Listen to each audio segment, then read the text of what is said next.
নমস্কার, CTV negative প্লাসের পডকাস্টে আপনাদের সকলকে স্বাগত। আপনাদের সঙ্গে রয়েছি আমি বৃষ্টি। আজকে আমরা এমন একটি বিষয়ে আলোচনা করব যে বিষয়টা আমরা হরদম শুনতে পাই, সেটি হচ্ছে মেডিটেশন। প্রচুর মানুষ মেডিটেশন করেন, কিন্তু আজকে আমরা যে বিষয়টায় কথা বলবো সেটা একটু ভিন্ন। মেডিটেশন তো আমরা জানি মানুষ মানসিক শান্তির জন্য করেন, কিন্তু ব্যথার সঙ্গে তার কি সম্পর্ক সেটাই আজকে বলবেন। আমার সঙ্গে রয়েছেন সাগর দত্ত মেডিকেল কলেজের অ্যাসিস্ট্যান্ট প্রফেসর ডক্টর হীরক বিশ্বাস। স্যার, অনেক স্বাগত। স্যার, শুরুতেই যেটা বললাম যে এই যে মেডিটেশনটা খুব কমনলি শোনা যায় যে মানুষের মানসিক শান্তির জন্য করেন, মানে মাথাটাকে একটু শান্ত করা, একটু মনটাকে ঠান্ডা করা আর কি, মোদ্দা কথায় যেটা বোঝা যায়। ব্যথার সাথে এর কি সম্পর্ক? মানে আমার মন শান্ত হলে আমার ব্যথা কি করে কমবে? হ্যাঁ, আমরা এই শান্ত মানে রিল্যাক্সেশন, আমরা রিল্যাক্সেশন থেরাপিটা, মেডিটেশনের রিল্যাক্সেশন থেরাপিটা মূলত ব্যবহার করি ব্যথা চিকিৎসায়। এটা একটা ব্যবহার করি। মাইন্ডফুলনেস মেডিটেশন বলে যে টেকনিকটা, ওইটা আমরা খুব মানে প্রায়োরিটি দিই। তাছাড়া আরো অনেকগুলো টেকনিক আছে যেগুলো সবগুলোই মূলত রিল্যাক্সেশনটাকে আমরা মানে স্ট্রেস, যেসব স্ট্রেস কেমিক্যাল বডিতে, স্ট্রেস কেমিক্যাল থাকলেই আমাদের মানে অর্গানের উপর একটা চাপ পড়ে, আচ্ছা, জয়েন্টের উপর চাপ পড়ে, মাসেল গুলো টান টান হয়ে থাকে। তো রিল্যাক্সেশনে 50% আমরা ওগুলো থেকে রিলিফ পাই, মানে পেশেন্ট ওগুলো থেকে রিলিফ পেয়ে যায়। আচ্ছা, অনেক সময় না কারোর ঘাড়ে ব্যথা হচ্ছে, সে সারাদিন পর বুঝতে পারে যে আমার সারাদিনের আজকে এত খাটনি গেছে, সেখান থেকেই বোধহয় ঘাড়ে ব্যথাটা হচ্ছে। সে সাবকনশিয়াস মাইন্ডে হোক বা নিজের ভাবনা থেকে হোক ভেবে নেয় যে এই স্ট্রেসটা থেকে আমার ব্যথাটা হয়েছে। সেই স্ট্রেসের ব্যথা কি এই মেডিটেশন দিয়ে কমিয়ে নেওয়া সম্ভব? একদম কমিয়ে নেওয়া সম্ভব, তবে যেটা আমরা পার্সোনালিটি আগে একটু জাজ করে নিই।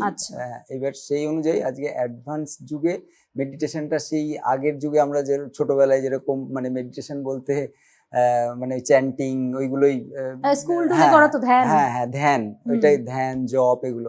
কিন্তু এখন কিন্তু সব মানে মেডিসিনের মতোই আলাদা আলাদা গ্রুপের টেকনিক, মানে মানুষের পার্সোনালিটি অনুযায়ী কখনো কখনো মিক্সড টেকনিকও দিই একটার সাথে আরেকটা। তবে অ্যাডভান্স টেকনিকের মধ্যে কন্টেম্পলেশন অফ নেচার, যেটা আমরা ওটার মাধ্যমে রিল্যাক্সেশনটা বেশি করি। আর আমাদের তো মানে ব্রেন ফিজিওলজি বা নিউরোলজির যে জিনিসগুলো, ওইগুলো একটু বোঝার আছে। যেরকম খুব সংক্ষেপে বললে, যে আমাদের ক্রনিক ব্যথাগুলোতে ব্রেনে অনেক আলাদা আলাদা negative loop, negative channel develop করে।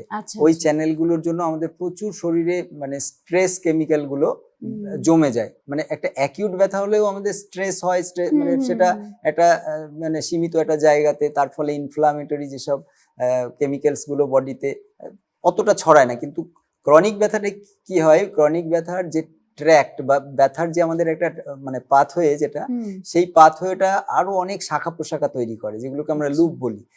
মানে সেগুলো ব্রেনের মধ্যে, নিউরাল টিস্যুর মধ্যে, মানে প্রায় ব্রেনটাকে পুরো গ্রাস করে নেয়। এবং এই লুপগুলো বললে বুঝতে পারবেন, যেরকম অ্যাংজাইটি প্রচুর বেড়ে যায়, যে ক্রনিক ব্যথা যাদের খুব বেশি থাকে তাদের অ্যাংজাইটি থাকে, হাত নাড়লেই ব্যথা করবে, সে হাতটা নাড়তে পারে না, হাঁটলেই আমার হাঁটুতে ব্যথা করবে। এইভাবে ইনিশিয়েটিভ নেয় না, ভেবে নেওয়া আর কি। হ্যাঁ, এগুলো চলে আসে। ব্যথাটা যত না আছে তার থেকে বেশি মাথায় আছে একদম। এবং টলারেন্সটাও মানে কমে যায়, অল্প একটু তার গায়ে হাত দিলেই সে মানে আতঙ্কে লাফিয়ে ওঠে, ঘুম কমে যায়, ডিপ্রেশন হয়, লাইফ মানে স্ট্যান্ডার্ড অফ লিভিং খুব মানে তার জীবন পুরো হেল হয়ে যায় আর কি।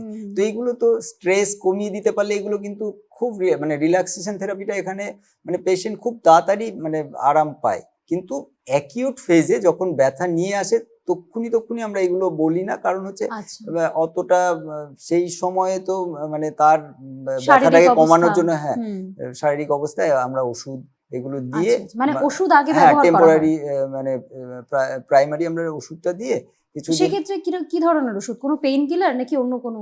ক্রনিক পেনের যেটা বললাম, যে ব্রেনের মধ্যে বা নিউরাল টিস্যুর মধ্যে অনেক লুপ ডেভেলপ করে, সেগুলো শর্ট সার্কিট হয়, যে আমাদের কন্টিনিউয়াস যদি একটা তারের মধ্যে দিয়ে কারেন্ট যেতে থাকে, যে আমাদের এই যে ক্রনিক পেনের তার মধ্যে দিয়ে কন্টিনিউয়াস যেতে থাকে, মানে 6 মাস 1 বছরের পর ব্যথাগুলো এরকম ভয়াবহ হয়, পেশেন্ট তো বলতে পারবে না, তার তো প্রফেশনাল কাজ করতেই হয়, কাকেই বা বলবে, কলিগকে বলেই বা কি লাভ, কাউকে বলে লাভ নেই।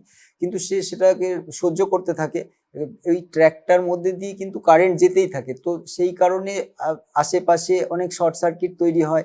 এবং আমাদের যেরকম কনভালশন হয়, তার কি হয়, কনভালশন আমরা জানি খিচুনি থেকে হয়, ব্রেনের মধ্যে একটা স্টিমুলেশন হয় আননেসেসারি।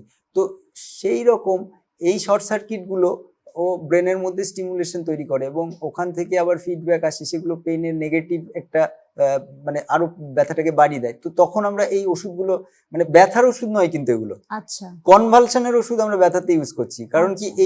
এই যে আননেসেসারি স্টিমুলেশন হচ্ছে ব্রেনের নেগেটিভ মানে পথ ওইগুলো তৈরি হওয়ার ফলে ডিপ্রেশনের ওষুধ আমরা ব্যবহার করছি। আপনি ক্রনিক বাড়িতে যদি কোনো ক্রনিক ব্যথার রুগী থাকে, দেখবেন প্রেসক্রিপশন দেখলে মানে ব্যথার ওষুধ আপনি বেশি খুঁজে পাবেন না, ডিপ্রেশনের ওষুধ পাবেন, কনভালশনের ওষুধ পাবেন, এই যে গাবাপিন জাতীয় ওষুধগুলো। তো ওইগুলো প্রাথমিকভাবে তো আমাকে দিতেই হয়, কারণ তখন তো তার মন সেই জায়গায় থাকে না ওইগুলো নিয়ে ভাবনা চিন্তা করার। কারণ মেডিটেশনে তো তার মাইন্ডটাকেও কাজে লাগাতে হবে, তার মাইন্ডটাকে কাজে, যেটাকে আমরা বলি অটো সাজেশন ভিজুয়ালাইজেশন একটা টেকনিক।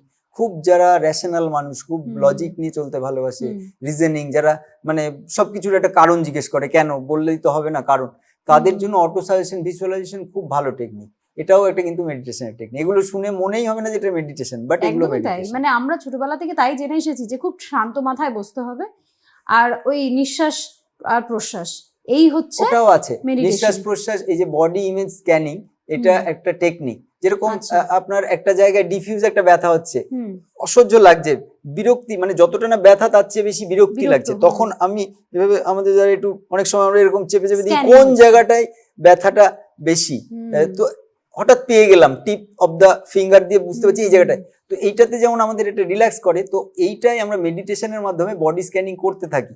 বডি স্ক্যানিং একটা টেকনিক, এটা খুব তাড়াতাড়ি মানে পেশেন্ট রিলিফ পায়।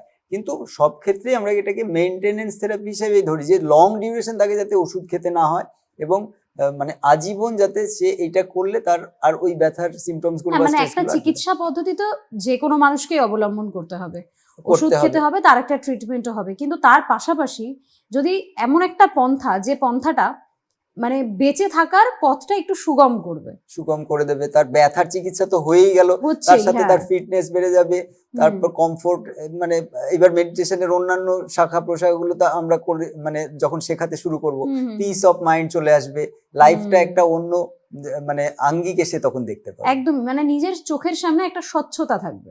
একদম, আমি কতটা নিজে আমার এখানে ব্যথা ওখানে ব্যথা হচ্ছে, আমি ট্রিটমেন্ট করছি, কিন্তু তারপর কি করছি, আমি ডিপ্রেশনে ভুগছি, যে আমার শরীরে তো এত ব্যথা। বহু জায়গাতে এরকম বহু মানুষকেই বলতে শোনা যায় যে এত ট্রিটমেন্ট করছি, এত চিকিৎসা করছি, কিছুই যেন ঠিক হচ্ছে না।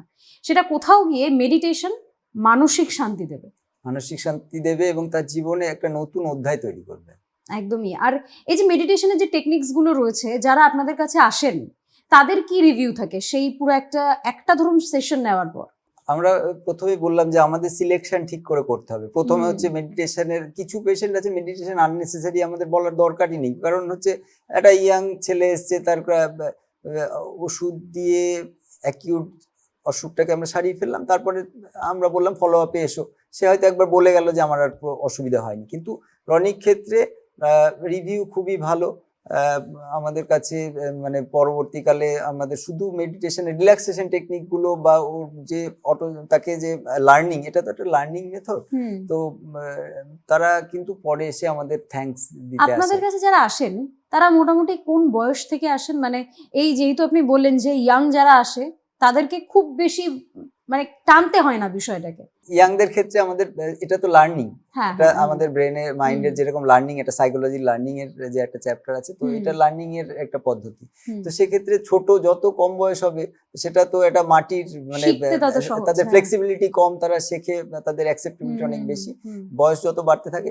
তবে এখনকার অ্যাডভান্স মেডিটেশনে সব বয়সেই আমরা শেখাতে পারি, টেকনিক আছে এবং তার কাছে মানে অ্যাপ্রোচেবিলিটি হতে হবে, সেই অনুযায়ী আমরা পার্সোনালিটিটাকেও আমরা জাজ করে নিই যে কোন ধরনের চ্যান্টিং বা আগের দিনে যেসব জপ টপ গুলো, সেগুলো কিন্তু মানে সমানভাবে কিছু কিছু গ্রুপ অফ মানুষ আছে তারা অত কিছু ওই রিজনিং অত কিছু বুঝি না, ডাক্তারবাবু আমাকে একটা পদ্ধতি বলে দিন যাতে আমি একটু মাইন্ড রিল্যাক্স পাই, এরকম ধরনের মানুষও আছে।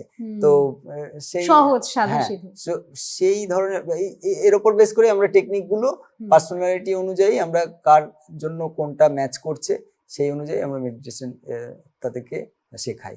আচ্ছা, মানে তাহলে বুঝতেই পারছেন যে মেডিটেশন শুধুমাত্র মন শান্তি মাথা শান্তির উপায় নয়, মেডিটেশন কিন্তু আপনার শরীরের একটা ছোট ব্যথা সেটা থেকেও আপনাকে শান্তি দিতে পারে। এই যে আপনার মাথায় চলছে না ব্যথা ব্যথা কিছুই যেন সারছে না, সেটা অনেকাংশে হিল হয়ে যেতে পারে এই মেডিটেশনের কারণে। আপনারাও মেডিটেশন দিন, মন মাথা শান্ত করুন, শরীর শান্ত থাকবে। আজকের জন্য এই পর্যন্তই আমাদের অনুষ্ঠান। অনেক ধন্যবাদ আপনাদের সকলকে। নমস্কার স্যার। নমস্কার।